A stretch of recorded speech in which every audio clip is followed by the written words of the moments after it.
Art teaches is at the core of everything we do at this museum. And so you'll understand that when I came here in 2008, I was really worried because many of you may remember that 2008 was during our Great Recession. And we were really worried that the schools that came to this museum were going to have their budgets cut and they would no longer be able to afford field trips.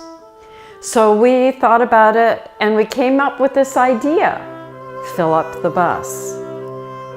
And thanks to you, that idea has become a reality for the past 10 years.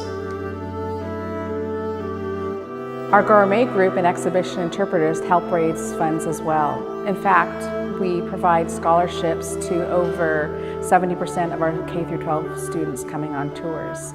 Last year, we saw around 8,000 students come to the museum and participate in programs that reinforce concepts in their classroom. One of the beautiful things about the museum is we're able to provide a tour as well as art production that really helps reinforce concepts that they've learned in the classroom.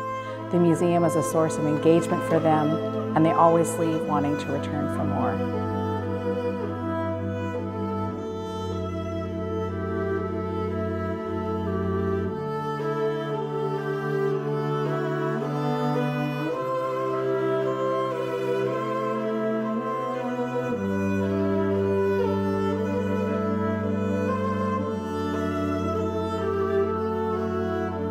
I feel very strongly about the need for art in rural schools. I spent a year during the Second World War living in a rural community, going to a two-room schoolhouse, and there was no art.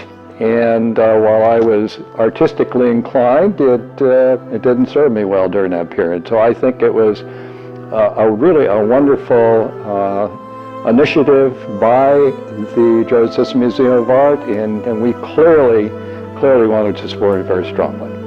So thank you. I know many of you participated in that. Our EIs and our gourmet groups made that all happen, and we could not have done it without you.